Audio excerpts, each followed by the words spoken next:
Alors, nous sommes Jobin, Dussault et Burns. Vous êtes à Vision Donnacona. Aujourd'hui, à Vision Donnacona, on reçoit les animateurs du camp de jour, un gala de lutte à saveur internationale et un compte-rendu des meilleurs bloopers de 2015. Bienvenue à votre Vision Donnacona. Ici Mick Landry pour Vision Donnacona. Aujourd'hui, je suis avec 3 animateurs coordonnateurs du camp de jour de Donnacona. Je vais les laisser se présenter. Bonjour, donc moi c'est Laurence alias Nala et je suis coordonnatrice en chef au camp de jour cet été. Bonjour, moi c'est Philippe alias Hulk et je suis coordonnateur adjoint cet été. Bonjour, moi c'est Marie-Ève alias Smoothie et je suis coordonnatrice adjointe cet été. Parlez-nous un peu des activités qui se passent au camp de jour. En fait, il y a plusieurs activités qui se passent à chaque semaine. On a des journées thèmes à chaque vendredi. On a quelques journées spéciales comme aujourd'hui la journée cowboy qu'on fait durant l'été. Sinon, il y a aussi des activités de sciences, de théâtre et de sport qui sont organisées à chaque semaine avec chaque groupe. Puis on a aussi à chaque semaine des sorties. On va à l'extérieur du camp de jour comme à Valcartier, à l'aquarium. On essaie de changer les activités à chaque été, mais il y en a qui reviennent tout le temps comme Valcartier justement parce que c'est un must, là. Et puis, est-ce que la température influence beaucoup le type d'activité que vous allez faire? Oui, énormément. En fait, les moniteurs, souvent, ils se planifient par rapport à la température qu'il fait le jour même. Et nous, quand on organise une grosse activité spéciale, on a toujours un plan A et un plan B selon la température. Nous, on est chanceux, on a beaucoup de plateaux. Lorsqu'il fait pas beau, on peut aller à l'aréna, à l'école secondaire. Donc, on est quand même chanceux de ce côté-là. On parle d'environ combien de jeunes que vous avez par été? Ça varie beaucoup selon les étés, environ 150. Nos meilleures semaines, en fait, c'est 165 jeunes exactement. Vu que c'est des inscriptions à la semaine, des fois, on a 120, comme des fois, on a 165. Là, ça varie entre à peu près ces nombres-là. Est-ce que, justement, le fait du nouveau type d'inscription, ça change beaucoup la dynamique? Pas tellement, parce que souvent, c'est beaucoup les mêmes jeunes qui reviennent à chaque semaine, sauf que les parents, ils prennent souvent 2 semaines de vacances, exemple, durant l'été, donc ils n'envoient pas leurs jeunes durant ces 2 semaines-là. Parlez-moi un peu des traditions du camp de jour. En fait, on a différentes traditions. L'une d'entre elles, c'est de faire un spectacle qui se nomme Donnacona Got Talent. C'est le même principe qu'en fin de compte, différents shows qu'il y a à travers le monde. On présente à chaque semaine nos animateurs de première année. Et ils doivent chanter ou danser sur une chanson qu'ils ont choisie préalablement. Ensuite, les jeunes du camp choisissent pour un moniteur de première année qui sera aligné. Et à chaque semaine, on demande aux participants de revenir avec une nouvelle chanson et une nouvelle prestation. Les jeunes trouvent ça très amusant de voir nos moniteurs ridiculisés en effet. Ils trouvent ça vraiment drôle et c'est un must. On l'a depuis quelques années, ce spectacle-là. Avais-tu de quoi? Sinon, on a aussi des activités qui se passent à tous les vendredis. On a le gala qui est à la mi-été, qui est toujours à la 4e semaine. C'est un spectacle qui est fait par les moniteurs, puis les jeunes, puis les moniteurs, on s'habille tout chic, fait que ça change un peu d'être habillé en camp de jour, toutes sortes de couleurs. Puis sinon, on a aussi les Olympiades qui reviennent à chaque année. Ça dure toute la journée, puis les jeunes passent au travers de différentes épreuves. Puis c'est une compétition entre les groupes. Chaque groupe se choisit un pays comme vraiment des Olympiades, dans le fond, là. Fait que ça ressemble à ça. Excellent. Parlez-moi un peu, il y a eu une course spéciale il n'y a pas longtemps. Oui, dans le fond, c'est le premier été qu'on a décidé d'organiser ça. Donc, c'est une première pour nous aussi. C'était une course un peu dans le genre de la populaire course Color Me Rad. Donc, les jeunes faisaient des différents parcours selon leur âge et ils se faisaient lancer de la poudre colorée. Donc, on leur avait préalablement donné toutes les lunettes soleil à chacun pour pas qu'ils reçoivent de la poudre dans les yeux. Et dans le fond, ils faisaient leur parcours, ils arrivaient, ils étaient tous colorés, on avait mis de la musique, il y avait de l'animation, puis tout ça. Donc, c'était vraiment, ça a été super bien réussi, puis on pense bien refaire cette course-là l'été prochain. Ça a été un bon mouvement santé. On essaie de faire en sorte que nos jeunes bougent beaucoup durant l'été, donc ça va être à refaire. Ça va sûrement devenir une tradition. Bien, je vous remercie pour l'entrevue, et puis on va vous souhaiter un été ensoleillé. Merci beaucoup. Merci.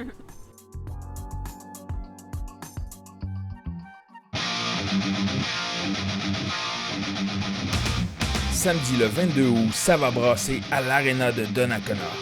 Au programme, un spectacle de lutte professionnel incluant des lutteurs connus internationalement comme Abyss et Rob Terry et des vedettes québécoises comme Sylvain Grenier et Marco Estrada.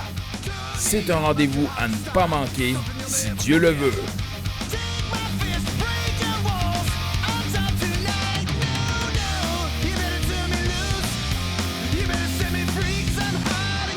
Moi,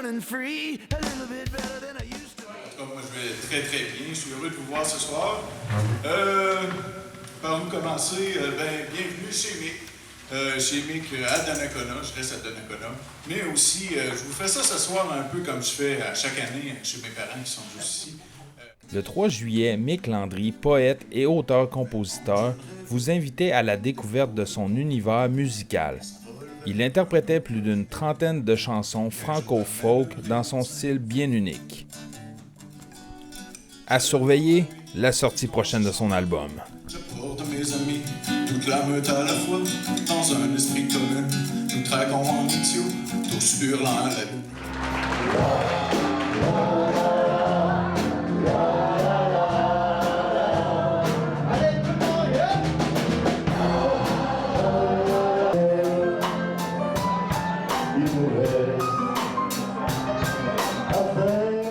Du 4 au 7 juin, c'était la semaine des 4 jeudis. Au programme, une reconstitution historique des chaumières de Donnacona comme à la belle époque. Aussi, Claude Frenette nous présentait sa collection photo impressionnante à propos de l'histoire de notre belle ville.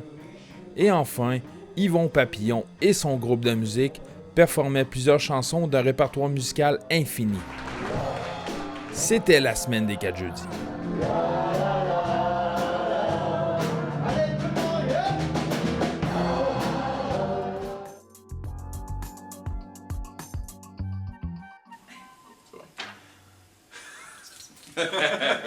C'est ce qui termine cette 4e émission de Vision Donnacona. Nous vous invitons le mois prochain pour une... Ça va rentrer dans le bloopage, je le sens. Je suis aujourd'hui... Nous vous invitons le mois prochain pour l'édition du mois de juin. Et puis, pour terminer... Bonjour Emmanuel. Allô Mick, comment ça va? Ça va bien. J'ai su que tu étais originaire de Donnacona. Oui.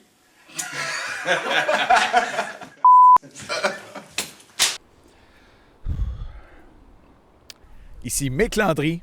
Avec le rhume. C'est la version rhume. Là. Tout d'abord, nous tenons... Bienvenue. Oui Mick! Ouais. Oui! C'est vrai! Bienvenue à une 3e édition. Bon, c'est beau là. Hey, vous allez avoir des bloopers, c'est cœur.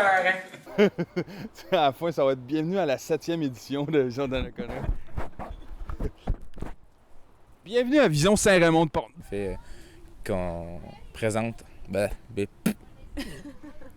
Bienvenue à une 4e édition... Mon... Je suis sûr, je suis vraiment crampé. Bienvenue à une 4e... Bienvenue à une 4e édition avec votre participation, parce que nous sommes les meilleurs!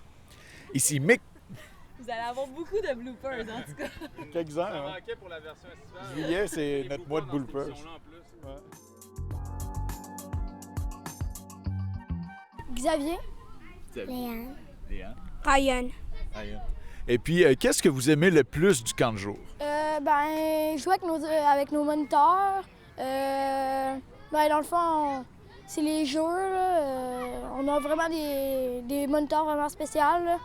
On fait des bonnes activités. C'est ça. Quelle est votre activité préférée? Moi, c'est le jeu zombie. Le zombie, ça consiste en quoi? Il y a les survivants et les zombies. Le but des survivants, c'est de retrouver les morceaux de la viande.